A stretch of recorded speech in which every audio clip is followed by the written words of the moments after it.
adlaw kaninyong tanan nga nagpaminaw karon ni ining tulumanon. Kini ang akong suliran. Ilaban na kaninyo Dr. ni Obra o Attorney Elaine Batan.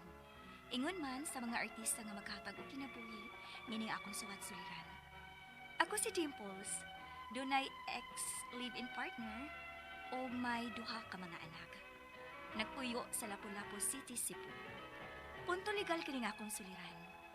Kabahin kini sa akong ex-live-in partner. Aron inyong isabdan, sugdo nako sa dihang nag-edad pa lang ni o 20 anyos o may desisyon nga mag-ipon. Kay ni mabdus man ko sa una namang anak. Ingon ini ang pagkita ko.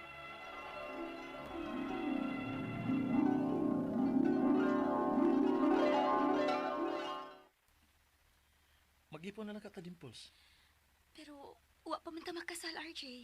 Unya na lang ta magpakasal kung makatigom na ta. Importante nga mag-ipon na lang ta kay mga nakay na ka. Nala, sige good.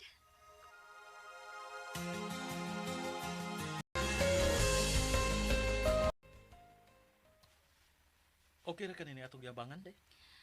Okay ra dong, uy. Maayo na kaayo ni. Ang importante nga, nakalain tag-ato. Lagi. Sige lang. Agwan ta lang sa ta. Lisod pa man gid ni basta mapay pagsugod. Maogi dong.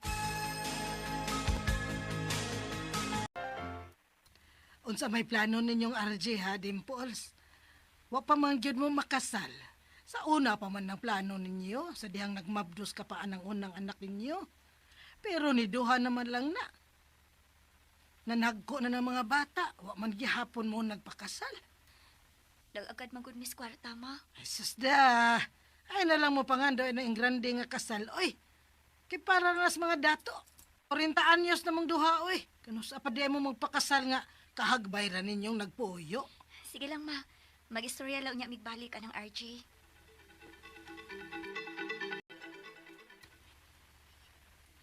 Kapuya sa lang mama nimo eh. Mag-apil-apil man siya. Dong, wa may ngilad nga tumong si mama. Makaayo man sad nato nga makasal kita. Kay 40 na baya ta. Ay lagi. Pero lisod pa kayong kwarta ron. Bisan pag dili ing grande nga kasal. Ug gasto maghapon na. Natay abangan din eh. Unya nag-eskwela pa lang duha nato ka mga anak. Konsumo pa nato din eh. Ingon bitaw ko nimo nga motrabaho ko. Dili masad ko nimo patrabahoon. Ay sos, trabaho ba oy? Anira ka din eh. Aron doon ay magkatiman sa to mga anak. Mayo! Tuan na lagi. Mayo! Maningil na ni sa tong abang. Dong, Wala ba mo kabayad sa abang din hipagyaging buwan, ha? Ay, kung kaingnan nga, dili na sa mo makabayad ng buwan, ha? Oy! Dili na gina pwede! pasensya na gid kaayo, madam ha. Kuan Ay man kabala ka ko. madam. Mubayad ko ugma. Aw, lagi! O i-apil to niyaging buwan, ha? Dili na kumudawat og mga hangyo-hangyo. Eh kung mahangyo pag gani mo, aw! Papahawaan na dyan mo din, he! Mo na akong gigon nimo. Unya gusto gi kang pakasalata. Unahon din na nato kay sa tong abang. Konsumo og pagpang-eskwela sa tong mga anak. Pasensya na, dong. Ipasabot ng mama nimo ha, Dimples. Ug ikaw, ayaw pagpadaan ng istorya ni mama nimo. Kay kita mo ay mas nahibaw sa dagan sa atong pagpuyo din eh. Dong, RJ.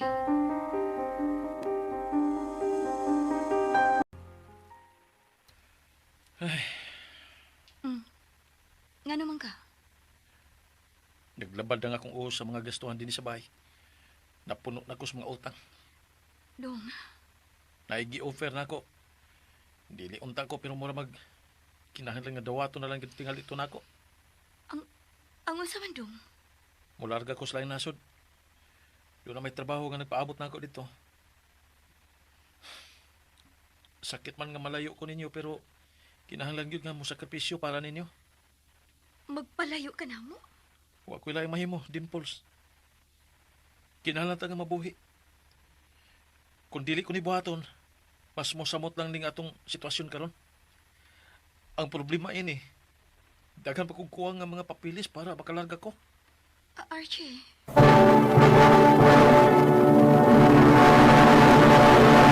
Recorded by X Thunder Gaming.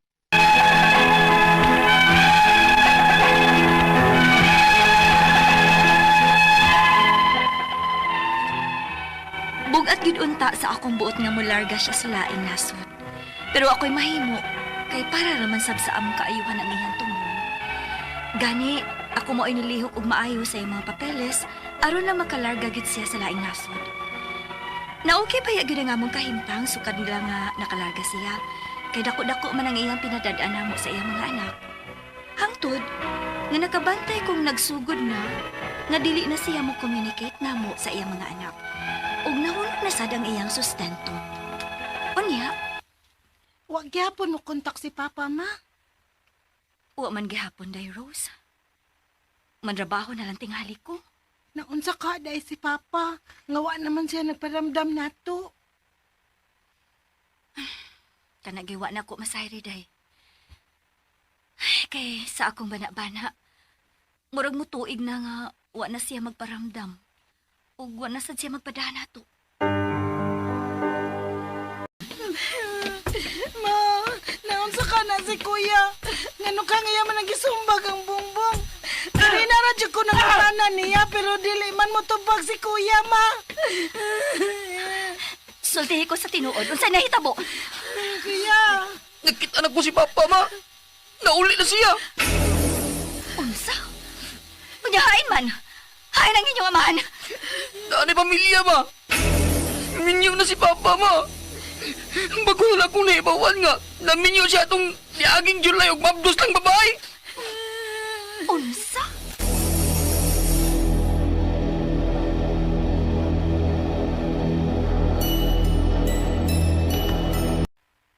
Dili ko pwede magdugay kay pangitaon ko sa kong asawa. Nganong nahimo man nimo na mo, RJ? Asa man ko dapitan nagkuwang nimo?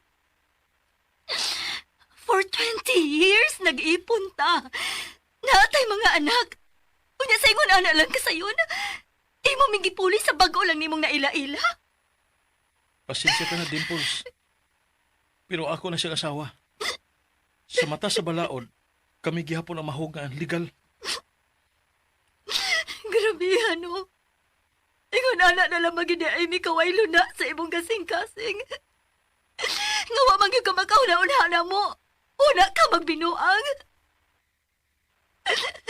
Bisan sa imo mga anak na lang unta. Sila mo ay mas labing naapektuhan ron. Sorry kayo. Makikistorya raon niya ko nila sa personal. Puhon. Wa kay ayo, RJ. Wa kay utang ka mabuton.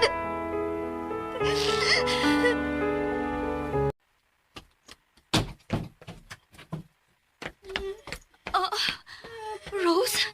Rose, nagusa ka! Kadagkanog-dugo sa imong daanan! Rose! Usa na hitabo ni mo! Ginoo ko! Naglaslas ka!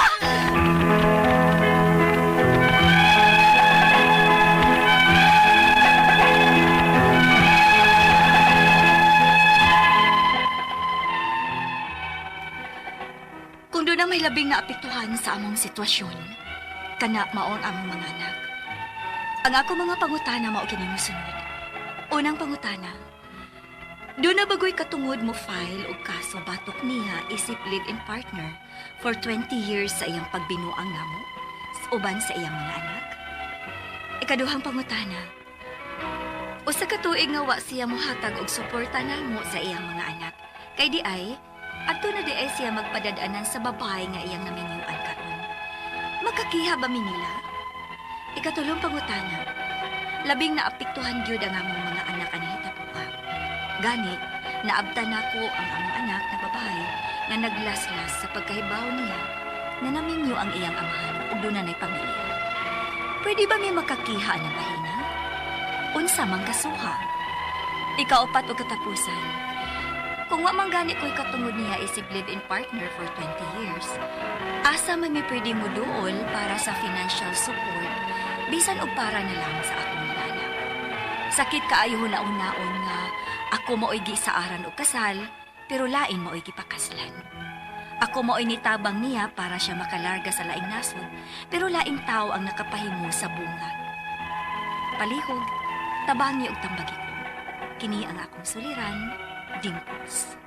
Maayong adlaw mga suking tigpaminaw kini si Attorney Elaine Bathan og ako karong adlawa ang muhatag ninyo og tambag, tubag, solusyon, kalinawan sa inyong mga pangutanag, mga problemang may punto legal, personal, mga pangutana, problema na to sa tuang kapikas, karelasyon, sa tuang pamilya, sa tuang kaugalingon, sa tuang mga dokumento, mga kabtangan, pagpandrabaho, mga transaksyon, nga wa na takasabot na unsa na ni, ay na mo pagduha-duha, ipadala ang inyong suwat sa suliran_612@yahoo.com. Naatay Facebook account kini ang Akong Suliran Official Writers Page. Pwede sad atong ipadala sa 3rd floor Jose R. Martinez Building, Osmeña Boulevard, Cebu City. Kumusta guys? Kumusta man ang ato ang mga suking tigpaminaw? Ayaw mo kalimot nga at all times kinahanglan gyud no nga ang inyong mga letters nga ipadala diri namo kumpleto ang mga detalye, hinungdan sinugdanan anang inyong mga pangutana, inyong mga problema para mas klaro pod ug mas masabtan namo ang inyong mga suliran ug inyong mga pangutana, dili lang kay kana ganing diretso ug suwat ba di maglisod ta, dili maglisod mi anak gyud no. Unya pasalamat mi sa ato ang mga avid listeners ug ato ang mga magpadas ilang suwat paabot lang tagamay guys kay daghan kay tagmadawat gyud. So thank you, but thank you kaayo ninyo and we really appreciate all the help that you have given us. Salamat kaayo nga sa inyong padayon nga pagsubaybay sa ato ang mga programa at all times no. Thank you also sa mga nag-like ug nag-follow nako sa Instagram Attorney Elaine ug sa Threads ug sa Facebook account nga at Elaine Tantengco Bathan. Rosana Ramirez Kadusale, hi Ma'am Elaine, good afternoon. Sige jud ko ug paminaw ninyo sa kiniyang akong suliran. Pwede ko pag-greet ma'am. Salamat uban sa ako ang bana nga si Antonio Kadusale ug akong duha ka anak nga si Andrew ug si Andre. Hello ninyo Ma'am Rosana ug sa imuhang pamilya and thank you kaayo for always and continuing to listen to our program. Okay? Unya, naay mga pangutana Ma'am Lita Torres palihog tagpada sa imuhang pangutana sa kini ang akong suliran official writers page, no? Also to isa pa ni ato ang kanisad, no? Thank you kayo for writing Sir John Paul. Permi man gyud siya kita madunggan sa radyo. I really like your legal advice. Pero ang kaning inyong mga pangutana, please forward Sir John Paul ngadto sa kini ang akong suliran official writers page. From Surigao City, si Aline Caballero Villafuerte. Thank you kaayo Ma'am Aline for always listening sa ato ang programa ug kang Sir Ron Pax ug kang Melba Ares, no? So Ma'am Melba, adto lang palihog ipadala ang inyuhang suwat sa kiniyang akong suliran official writers page. Letter sender nato karong adlaw taguon nato sa pangalan nga si Dimples. Nani siya ex nga live-in partner ug may duha ka mga anak taga Lapu-Lapu City. Punto Mayor Cindy Chan ug Congressman Ahong Chan. Maayong adlaw ninyo din ha. Ug sa ilahang legal officer nga si Attorney James Saison. Punto legal ang iyang pangutana na siya ex ka live-in partner. My gosh, 20s pa ni sila ni decide nga mag-live-in kay namabdos man siya sa ilahang anak.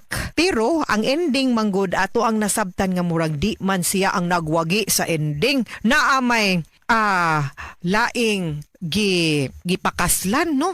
Sumuna yang pangutana. Do na ba ko'y katungod mo file og kaso batok niya isip live-in partner for 20 years sa iyang pagbinuang namo sa iyang mga anak. Okay, kung pagbinuang lang infidelity, di yun ta ka-file nga numan. Kay wa manggoy balaod nagprotektar batok sa pambabay or pagduwag laing team in relationships that do not have the benefit of marriage. Di man gud ta mahatagan og proteksyon kung ang atoang relasyon live-in lang or kanang common law partnership. Bana naman atong tawag ana atong ka-live-in no, pero di man gyud na nato tinuod bana. Bana na kung naatay papel og dokumentong gikuptan. The law on marriage and the family code, mga sukintig paminaw, makaprotekta ra na nato no og maka-enforce ta sa ato ang katungod og maka-enforce ta nga mo comply ang pikas partil atong bana atong asawa sa ilahang obligasyon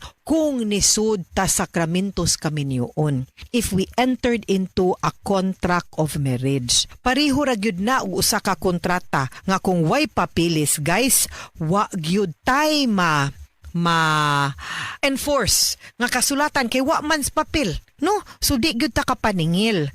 Pareho ra gyud na ana. But kana in terms of kanang ilahang pangaliwa kay di man kakapugong ana, di man pud na punishable kay lagi di ta minyo. Pero unsa may naay papilis, ang birth certificate sa bata nimo nga magpamatuod nga makita man nimo nga siya'y papa didto kung imong gisuwat. So naa siya'y obligasyon dihang dapita. Mao na kay na may papel makapaningil ta. Okay? Pero for common law relationships wala. Ikaduhang pangutana usa ka tuig nga wala siya muhatag og suporta namo sa iyang mga anak kay di ay adto na di siya magpadadaan sa bahay nga iyang naminyuan karon sa uyab pa sila makakiha ba mi nila dili nila bat makakiha ka sa imuhang lipkanhi nga live-in partner for support kay siya man ang obligado nga muhatag og support ngadto sa iyahang mga anak. Wa man gani mo nagkadayon di man na maputol pod ang iyahang relasyon ngadto sa iyahang bana. Aw ngadto si mga bata, no? So obligado gyapon siya muhatag og suporta ha. Ikatulong pangutana labing naapektuhan gyud ang among mga anak aning hitabua. Gani naabta nako among anak nga babay nga naglaslas pagkahibaw niya nga naminyo ang iyang amahan og duna nay pamilya. Pwede ba mi makakiha anang bayhana unsa mang kasuha? Dili ra siguro ang babay atong ikiha. Uy, kay wa po na manguyab, wa po na magpakyot, wa po na mo text ng laki imong imuhang kanhing live-in partner, di po nang patol ang bayi. Maski pag naguna-una ning bayhana ni og ni di sad gyud ang laki wa man gyud mahitabo. No? So dili ra ang babay imong ikiha ng laki. No, this one can be a psychological and emotional abuse nga nahitabo sa mga bata under Republic Act 9262 nga mahimo natong gamiton para pag-file og kasong kriminal ngadto niya kay naapektuhan man ang bata. Muna na gyud nino. Mo gini effect. Mo gini akong ginasulti gyud ninyong mga sukintig paminaw guys. Ngo nga ang maapektaran aning tanan ang makaluluoy gyud no ang bata. May lang taghimo. Nya kuman di nato mapanindigan ang atong obligasyon sa bata, di na tumain panindigan ng obligasyon o relasyon nato mama kay wa man nato susihang batasan pataka lang tagsirit din ha unya wala magagubot gyud luoy ang bata. Ikaupat og katapusang pangutana ug wa man gani kuy gukod niya isip live-in partner for 20 years. Asa man ipiding mo duol para financial support bisan og para na lang sa akong mga anak. Sakit kayo hunahunaon nga ako maoy gisaaran og kasal pero lain maoy gipakaslan. Ako maoy nitabang niya para siya makalarga sa laing nasod pero laing tao ang nakapahimos og bunga na maogyod na day. Naadyo koy kaila bag-o lang no. Bonita gaminaw ka karon ang imong miga mao gyud ni sitwasyon no but then again naamang gyud ubang tao gyud nga di gyud ka maupod mo huna-huna no ang ila lang yung kaugalingon ug kalipay ang ilahang huna-hunaon mao gyud ni diri gyud ni mao na ni nahitabo nato ron. So therefore there are no remedies sa ato ang relasyon kay di man na nato mapamugos ang tao makigpuyo nato pero mapugos gyud sad sila nga mobuhat sa ilang obligasyon isip amahan no sa inyong duha or pila na kabuk inyong anak para maka-comply sila pwede ta mo adtog DSWD or mo file ang gitag kaso sa korte. Okay? Mga sukintig paminaw hinaot unta nga naamoy nakutlo na pagtulunan karong adlaw. Kini si Attorney Elaine Bathan. Daghan kayong salamat sa inyong pagpaminaw sa atong tulumanon hangtod sa sunod nga sugilanon din higapon sa tuang programa. Kini ang akong suliran gikan sa RMN Production Center, Radyo Mo Nationwide. Tatak RMN, daghang salamat og maayong adlaw.